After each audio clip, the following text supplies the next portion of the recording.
Hi, this is Kendra from Pencil and Pigment, and today for my No Buy Art Supply in-depth topic, I wanted to talk about retail mindset. Now, I kind of want to put a bit of a warning on this. If talking about the pandemic, if you're not in that headspace and it's just tough to listen to and hear about, and that's something you're not ready for or in the mood for, please skip this video. I hope you have a wonderful day, and I will talk to you tomorrow. If you're still here, hi! Okay, so we're going to be talking about the pandemic, and we're going to be talking about how retailers have shifted the way they market to the customer, to the consumer, to us. So there has been a shift. And if you have done a bit of online shopping pre-2020, pre-pandemic, then you may have noticed a change, an uptick in the way that you receive emails or notices or the amount of sponsorships or advertisements in sort of your social networking feeds. And if you hadn't done a lot of online shopping, you may not know that it has rapidly increased. Now, I will link a bunch of things in the description box below if you want to continue down this rabbit hole, but you can look up what retailers are doing, what investors are doing, what they're advising their retailers to do to get more customers while customers have turned to online shopping. Because it's a little bit different than in-store shopping. And what they've kind of done, and if they're changing the way, if retailers and stores and shops and huge businesses are changing the way they market to us, then we need to change the way we look at them. So, and this can be tricky. So what I'm not talking about is individuals on like Etsy, for example. An artist who creates a piece, manufactures, packages, sells, promotes, advertises. That's a lot of hats for one individual to wear. So it's a wonder, your head hurts right now. I'm talking about huge businesses and corporations that have had to shift gears to keep sales up for investors, for their board, for all the people invested in huge businesses. So as it pertains to art supplies and large companies that sell tons of art supplies, they are shifting and they are changing. I don't know what you watch on YouTube a lot of, but personally, the commercials I get when I watch YouTube are for Michael's Craft Store, which is a hobby supply craft store down the street.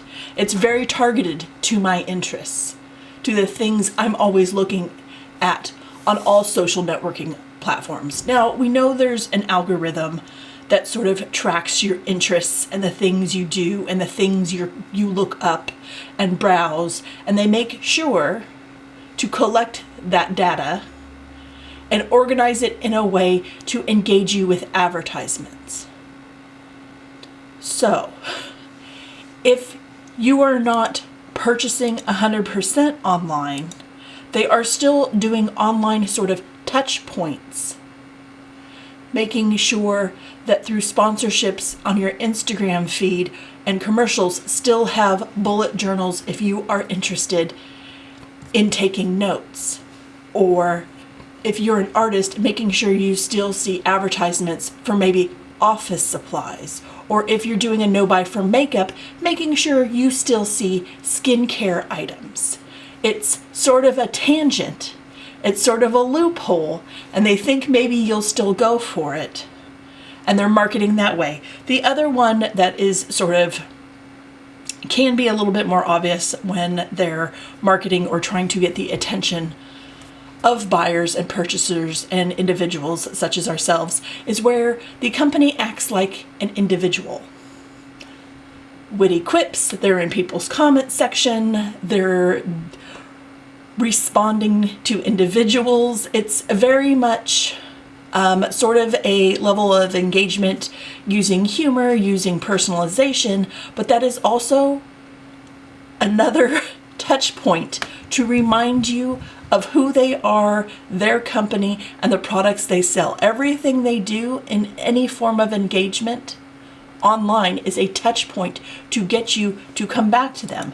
Because as we know, they're trying to build their website with their main message. They have their branding, they have their category organization, their product imagery, there's descriptions, there's prices, size charts, online exclusives. I mean, all these inventory levels. They could have sort of a buyer purchasing program or student discounts. All these different sort of, make sure the design is functional. If there's a call to action, if there's some sort of social interaction, shipping details, there's all these things they make sure that they have available to you. An About Me page with the owner and the creator, and look, I'm just like you. This is me. I was once you. This is our family. This is our story. There's nothing wrong with any of this. I'm just saying that since 2020, the amount of online advertisements and sort of things that are being targeted to you and shown to you has increased. And it has increased for a reason. And it is because they've been told to increase it because online sales have increased. They're trying to go where the market goes. And when shops closed down and everything went online, they went online. They will go where you go. So if it feels like the temptation is harder, it's not you, it's not in your head. I want you to know that. It's because the temptation is harder. It's because they are trying to tempt you everywhere you go. Everywhere. Little banner ads, little things in all your feeds. Everywhere you go, you're being tempted, and they're looking at your wallet. They want your dollar. And it's not a rude thing, or, they're not seeing you for the individual you are, but kind of. They do genuinely want your money. That's how they stay in business.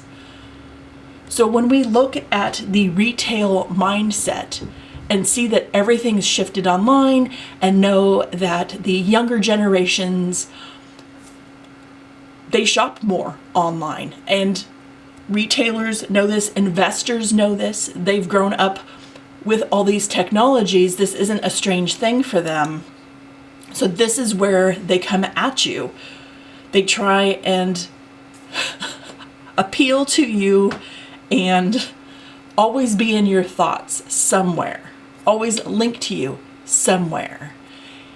Everything is strategic for them to maintain their business and their money and everything that's coming in to them. So we have to, as the customer, as the consumer, we have to realize every little bit of engagement from them is them selling us on them, whether they're selling us the product or on the idea of them or on the location of where they're at or on their philosophy, on their business procurement, on their social stance, on all these little bitty things of touchstone points that they sort of plug into their Twitter, their Instagram, their YouTube, their TikToks, their webpage, their blog, all their newsletter, all the ways they connect and reach out, their Facebook. It keeps going. Their Twitch, their Discord, all these different things. It's all marketing. It's all marketing to you. Because for as long as they're in your mind and on your lips and you're reading about them, it's a market. So, what can we do during a no-buy to recognize that the bombardment of advertisements from businesses digitally has increased? Well, We can unfollow, we can unsubscribe. We can turn off notifications. We can mute. We can greatly reduce the amount of things we take in. We can delete apps off our phone altogether, or set times and sort of boundaries around when we check and look at things. It's very much in our hands. It's up to us. So if we understand that, hey, I'm doing a no buy, but this stationery store or office supply place keeps hounding me, it's because they know that that's sort of a loophole, isn't it? It's real close to art supplies without calling it art supplies. Or if they know we're doing a makeup no buy or a clothing no buy, but they keep reminding us, hey, you need a hat, you need a hard hat, you're going to work. But hey, your thing's just for sweaters, or you need sunblock. I know you're not buying eyeshadow. You need Post-its. I know you're not buying art supplies. You do need this pen. You don't. So this is sort of my pep talk and reminder. Hey, it's okay to take a step back. It's okay to take a break. It's okay to unplug, turn it off. It's okay to root each other on. These companies are formulating new plans from the pandemic to get our attention. It's okay to mute it. I hope you have a wonderful day, and I will talk to you tomorrow. Bye.